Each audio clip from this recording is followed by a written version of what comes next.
Regardless of how you felt about Indiana Jones and the Dial of Destiny, the film was an undeniable flop. But why? Considering the iconic legacy of Indiana Jones and all the talent associated with the franchise, why did it fail to connect with an audience? Well, here I share my top 7 reasons why it just didn't work. Lucasfilm. Lucasfilm's current reputation amongst the fanbase and cinemagoers at large is not in a particularly favourable or healthy place currently.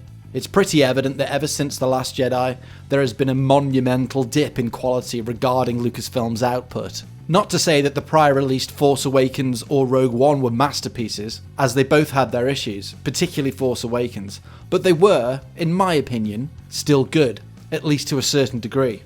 But this post-Last Jedi dip in quality has gone on to affect Lucasfilm's box office returns significantly, and also lost them a lot of respect and goodwill from the fans. Identity politics, destroying iconic legacy male characters, and also firing about 37 different directors when they're well into the production of a project, doesn't seem to go over too well with your core audience, or inspire much confidence in future projects. Funny that, but this just stinks of modern Lucasfilm. Everyone knows it and unfortunately just expects it from them at this point. Cannes Film Festival. An entire month before the film was released, the Cannes reviews came out and they were not kind. I think Disney thought they were going to drum up some excitement, good word of mouth, and really get people talking about the film, but unfortunately it had the opposite effect. Well, people were still talking about the film, but just not in the way that Lucasfilm had obviously intended. Some reviews were scathing, and thus the resulting negative word of mouth must have had an effect on at least a certain amount of cinemagoers. There's so much content to choose from in the current world we live in, that your marketing and promotion, and the timing of it, must be flawless to get those bums on seats. Not their finest hour. Kingdom of the Crystal Skull. The fact that the Dial of Destiny came off the back of Kingdom of the Crystal Skull probably didn't do it any favours. Many people were left with a rather bad taste in their mouth after the release of Crystal Skull back in 2008, so perhaps the desire and the excitement to see more indie adventures had already largely dissipated. Maybe if Dial of Destiny was the first new indie film since Last Crusade, there would have been a lot more excitement in the air and a real will to go and see the new one, but people clearly didn't feel that way. Damn you, swinging monkeys, little bastards. Budget. The budget was way too big, there's just no other way to say it. $350 million is an insane amount to spend on a new entry of a 42-year-old franchise. In adjusted dollars, Raiders of the Lost Ark's budget was around the 60 to 70 million mark, which really puts into perspective the mental amount of money that they spent on Dial of Destiny. Once you add the advertising budget onto that huge production budget, and also factor in that cinemas take a significant portion of the box office too, the film had to make around $800 million just to break even. And frankly, this just seems like they were setting themselves up to fail. Spielberg.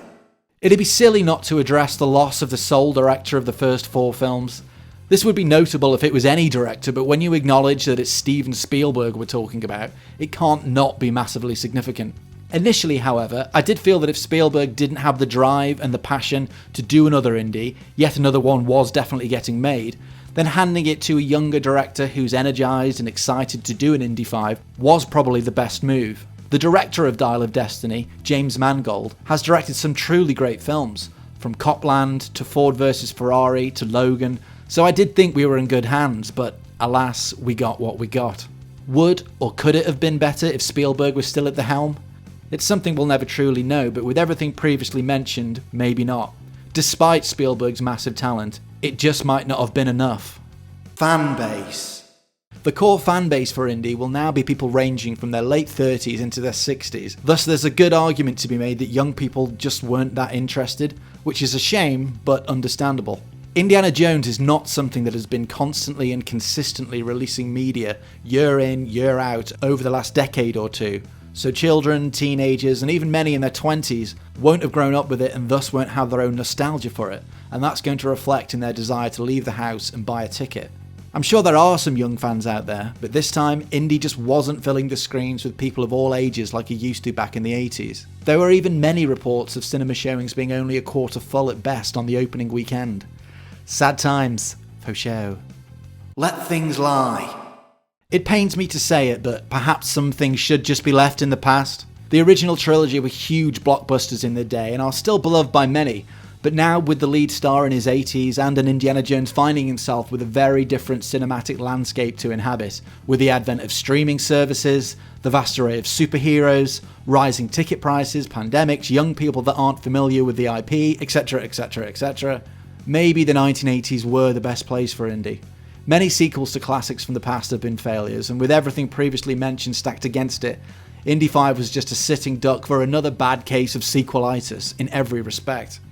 Yes, a couple of films have managed to buck the trend, Top Gun Maverick for example, but it's certainly not a guarantee. No franchise is safe from bombing, regardless of how big they are or were.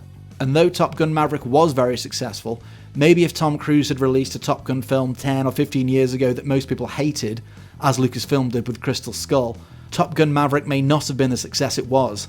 But again, we'll never know. I do know, however, that I've been through all this before with other franchises in one way or another, but it stings just that bit more when it's one I love as much as Indiana Jones. Maybe we should have let Indy ride off into the sunset after all. Oh well. We'll always have the originals. Thank you for listening. Please like and subscribe, and hopefully I'll see you here on the channel again next time.